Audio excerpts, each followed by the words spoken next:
Paulo Avellino gumawa ng way upang ipagtanggol si Kim Chiu. Fans nagdiwang. Mapasa hanggang ngayon ay tinatarget pa din ng bashing ang aktres na si Kim Chiu matapos na maglabas ng kanyang hinain tungkol sa kaganapang nangyayari sa Senado kamakailan lang. Meron sa mga ayon naman sa sinabi ng aktres dahil according to them, isa si Kemi sa malaking tax na ibinabayad.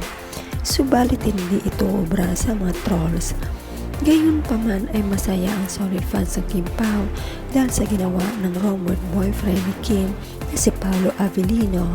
Sa kanyang IG story, makita ang larawan ni Bato versus NBI Chase Turn Game. Tila ginawa ng game ng aktor ang mainit na issues na ngayon sa Pilipinas. Komento ng netizens, paraan niya ni Paulo para pagtanggol ang Diyosawan niya. Marami kasi nagsasabi wala siyang pakialam kay Kemi. Mahuli kaya dyan si Bato. Loko ka Pao, madaming iyak dyan. Kim Pao forever. Parang exciting ito at gusto ko rin mapanood ang real game ni Pao. Rumisbak na ang dragon ng Chinita. New games po share ni Pao. Ginawang games ng mga karakter nila ni Bato. Yan yes, patoken ngayon mainit-init pa. Tingnan natin kung mababash. Alam niyo naman ang mga bashers, konting kimbot, alog-alog agad. This says a lot. Pao does not usually talk about politics.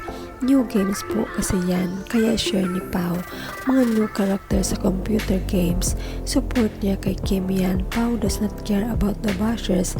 He does not engage with them. Ni-repost lang yan ni Pao.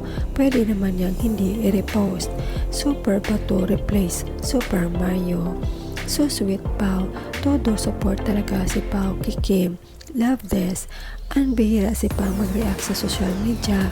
Mas malala mag-react si Pao. Ginawa ng game si Kim, nag-comment lang. Kaya huwag sila mag-bash at may magsusupport kay Kim. May gaming company siya, mainit-init pa ang issue. Ginawa niya ng laro. Sureness, marami ang maglaro yan ngayon. Tama ka Paulo Avellino, alam mo ang batas na salahin mo ang tapat na politiko. We salute you for being one of the good ones. Indirectly yan sa pagtanggol ni Kemi. Naku, baka mabash din si Paulo dito kasi mainit na tao ngayon. Kunting galaw ng artista, binibigyan ng masamang kahulugan. Gamer talaga siya Paulo Avellino, kaloka ka. Parang naglalaro lang ng Super Mario Brothers. Gamer talaga ang isang Paulo ni Kim. Pwede ba laruin yan pa pamalit sa Candy Crush na nilalaro ko? Bugres post na pinsan mo. Malala Pao, dami na namang tatahol niyan sa post mo. Ano na yan? Post na dami na namang ma-high blood dyan. Tataas na naman alta pressure ni Bugres nito. Paano ba yan? Nagparamdam na yung pinsan mo daw. Asarin mo pa sila Idol Pao. Pa-share ko lang po sa FB ko, madam. Parang lalong ma-high blood ang basher nila Idol Kemi. Tawa ko talaga, akala nila tahimik si Idol Pao. Yan ay bagay sa mataong mga inggitera. Bugres, pinaglaruan na ng pinsan mo si Bato. Anong masabi mo? Attack Bugres.